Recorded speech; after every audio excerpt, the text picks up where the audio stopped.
성부와 성자와 성령의 이름으로 아멘.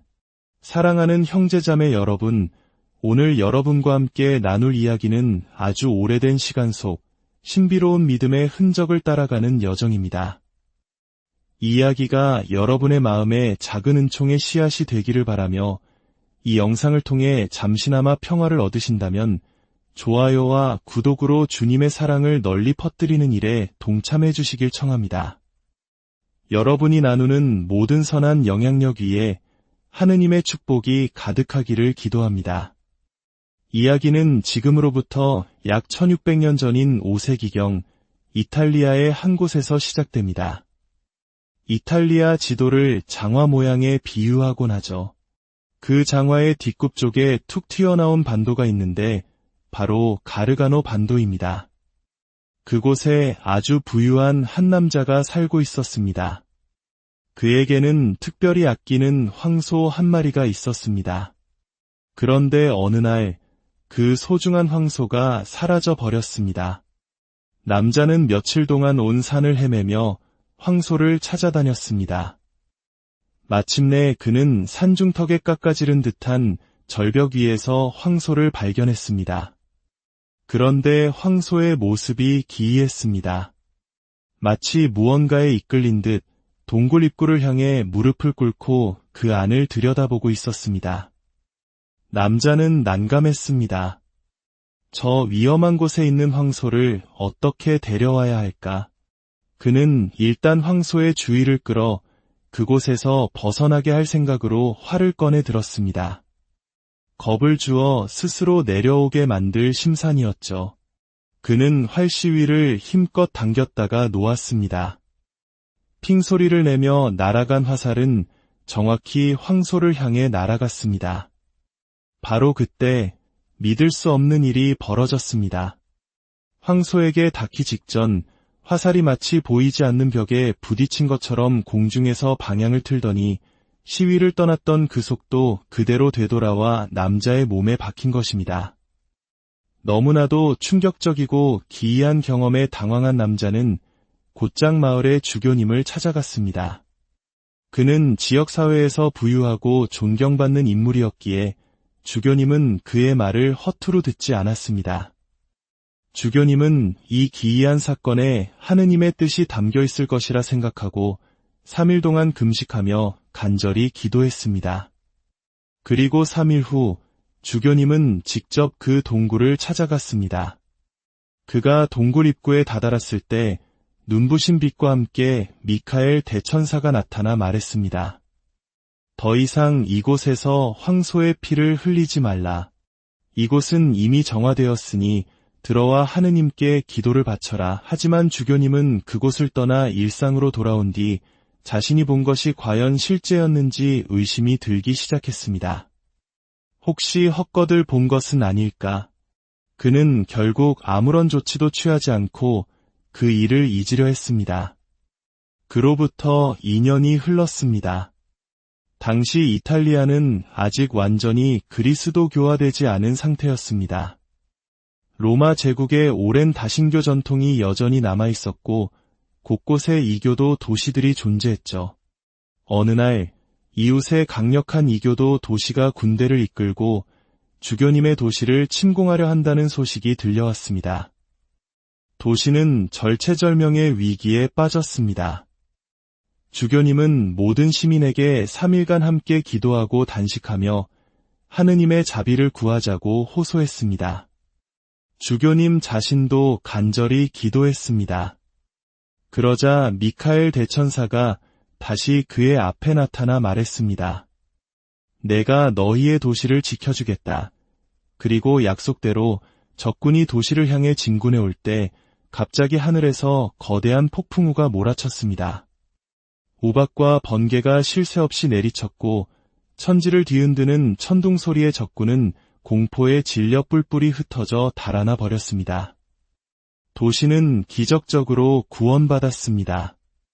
몇 년이 더 지나 미카엘 대천사의 첫 번째 발현 5주년이 다가왔습니다. 이제 도시의 모든 사람들은 황소와 화살의 기적, 그리고 폭풍으로 도시를 구원한 대천사의 이야기를 알고 있었습니다. 사람들은 그 신비로운 동굴에 대해 이야기하며 기대감에 부풀었지만 주교님은 어떻게 해야 할지 몰랐습니다. 고민 끝에 그는 당시 교황성하께 편지를 보내 조언을 구했습니다. 교황님은 답장을 보내왔습니다. 3일간 기도하고 단식하십시오. 그리고 그 지역의 다른 주교들과 사제들을 모두 이끌고 그 동굴로 올라가십시오. 주교님은 교황님의 말씀에 순종했습니다. 5주년이 되던 날, 그는 다른 성직자들과 함께 동굴로 향하는 장엄한 행렬을 이끌었습니다. 그들이 동굴 입구에 도착했을 때 미카엘 대천사는 세 번째로 그들 앞에 모습을 드러냈습니다. 더 이상 이곳에서 황소의 피를 흘릴 필요가 없다. 내가 이 동굴을 하느님께 봉헌하였으니 너희는 들어와 거룩한 미사의 희생 제물을 바쳐라. 이번에 주교님은 더 이상 의심하지 않았습니다. 그는 동굴 안으로 들어가 하느님께 감사드리며 장엄하게 미사를 봉헌했습니다. 이것이 바로 오늘날까지도 수많은 순례자의 발길이 이어지는 성 미카엘 대천사의 동굴 성전의 시작입니다. 현재 이곳은 대성전, 즉 바실리카로 지정되어 있습니다. 이 동굴 성당은 전 세계 가톨릭 교회 중 아주 특별한 의미를 지닙니다. 바로 사제나 주교의 손에 의해 축성되지 않은 유일한 성당이기 때문입니다. 대천사 미카엘이 직접 하느님께 봉헌한 거룩한 장소인 것이죠. 이 성지는 비오 성인께서 사셨던 산 조반니 로톤도와도 그리 멀지 않은 곳에 위치해 있습니다. 그런데 여기서 한 가지 의문이 남습니다. 미카엘 대천사는 왜 계속해서 황소의 피를 언급했을까요? 이는 단순히 그 부유한 남자의 황소와 화살 사건만을 가리키는 것이 아니었습니다. 그 말 속에는 더 깊고 중대한 영적인 의미가 숨어 있었습니다. 우리 한국인들에게 산속의 동굴은 신령한 기운이 깃든 곳, 혹은 수행자들이 돌을 닦는 성스러운 장소로 여겨지곤 합니다. 하지만 당시 이 동굴은 전혀 다른 의미를 가지고 있었습니다. 그곳은 미트라교라는 고대 이교 컬트의 비밀스러운 제의 장소였습니다. 미트라교는 특히 로마 군인들 사이에서 널리 퍼졌던 신비주의 종교였습니다. 그들은 주로 동굴이나 지하 공간에 모여 비밀의식을 거행했는데 그 핵심적인 의식이 바로 황소를 제물로 바쳐 그 피를 흘리는 것이었습니다. 즉, 미카엘 대천사의 말씀은 이제 이 동굴에서 더 이상 이교도의 우상 숭배 제물인 황소의 피를 흘리지 말라는 악마적 제의를 끝내고 이곳을 정화하겠다는 선언이었던 것입니다. 시편 95편은 이방의 신들은 모두 악마라고 말합니다. 고대의 이교 제의들은 단순히 헛된 의식이 아니라 우리를 속이는 악마들을 숭배하는 행위였습니다.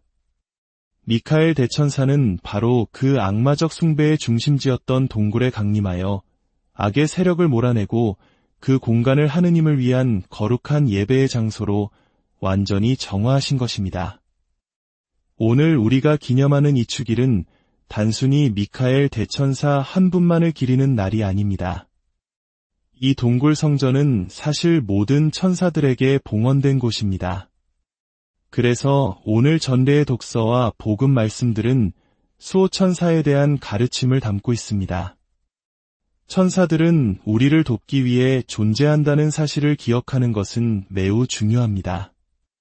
예수님께서는 복음에서 어린이들을 말씀하시며 그들의 천사들이 하늘에서 내 아버지의 얼굴을 늘 보고 있다고 하셨습니다.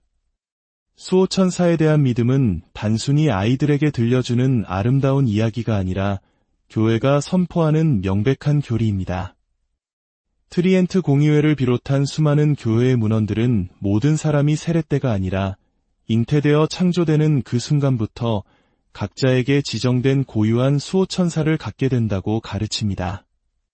우리의 수호천사는 우리를 위해 기도하고 우리를 전구하며 우리가 천국에 도달할 수 있도록 돕습니다.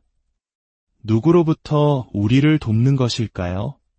바로 타락한 천사들, 즉 우리를 똑같이 타락시키려는 악마들로부터 우리를 지키는 것입니다. 태초에 하느님께서 모든 천사를 창조하셨을 때 그들 앞에 선택지를 놓으셨습니다. 하느님을 선택하여 영원한 생명을 얻거나 그분을 거부하고 영적인 죽음을 택하는 것이었습니다. 천사들은 우리 인간보다 훨씬 뛰어난 지성과 강력한 의지를 지녔습니다. 그들이 한번 아니오라고 말했을 때 그것은 영원한 거부였습니다. 그들에게는 회개의 기회가 없었습니다. 성경은 천사들 중 3분의 1이 하느님을 거부했다고 전합니다. 바로 그때 미카엘 대천사가 일어나 누가 하느님과 같으냐 라고 외치며 하느님께 반역한 악마와 그 추종자들을 하늘에서 내쫓았습니다. 이탈리아의 작은 동굴에서 미카엘 대천사가 행한 일은 바로 이 하늘의 전쟁을 지상에서 재현한 것과 같습니다. 그는 악마의 이교 숭배, 그 거짓된 예배를 그 작은 동굴에서 쓸어내고 그곳을 하느님께 봉헌했습니다. 그리고 천사들은 특히 교회의 전례, 즉 미사와 깊이 연결되어 있습니다. 성당, 특히 제대는 하늘이 땅과 만나는 문과 같습니다. 우리가 미사를 드릴 때 수많은 천사들이 우리와 함께하기 위해 이곳에 내려옵니다. 많은 성인들이 미사 중에 천사들이 성당으로 들어와 제대 주위를 가득 메우는 환시를 보았다고 증언합니다. 특히 거룩한 성체 축성의 순간에는 공기가 천사들로 가득 차 숨쉬기조차 어려울 정도라고 했습니다. 우리가 미사 중에 바치는 거룩하시도다, 즉 상투스 기도는 본래 하늘에서 천사들이 끊임없이 바치는 찬미의 기도입니다. 이사야 예언자와 요한 사도는 환시 중에 천사들이 이 기도를 바치는 것을 들었습니다. 우리가 이 기도를 바칠 때 우리는 지상에서 천상의 전례에 동참하며 하늘과 땅이 하나가 되는 신비를 체험하는 것입니다. 이 거룩하시도다 기도는 악에 맞서는 가장 강력한 기도 중 하나이기도 합니다. 왜일까요? 그것은 바로 악마가 하느님께 봉사하기를 거부하며 끝내 말하기를 거부했던 기도이기 때문입니다. 우리가 이 기도를 바칠 때 악마는 자신의 교만과 반역의 순간을 떠올리며 고통 속에 달아날 수밖에 없습니다. 오늘 우리는 미카엘 대천사가 이탈리아의 동굴을 악으로부터 정화하고 하느님께 봉헌한 것을 기념합니다. 이제 우리도 미카엘 대천사와 모든 천사들께 기도해야 합니다. 우리 자신의 성전, 즉 성령께서 머무시는 우리의 마음과 영혼을 봉헌할 수 있도록 도와달라고 말입니다. 천사들은 우리가 악마의 길을 따르며 하느님께 아니오라고 말하지 않도록 대신 온전히 예라고 응답할 수 있도록 우리를 위해 기도하고 있습니다. 미카엘 대천사가 이교도의 죄의가 가득했던 동굴에서 사탄을 내쫓고 그곳을 신성한 공간으로 되찾았듯이 우리도 천사들의 도움을 청합시다.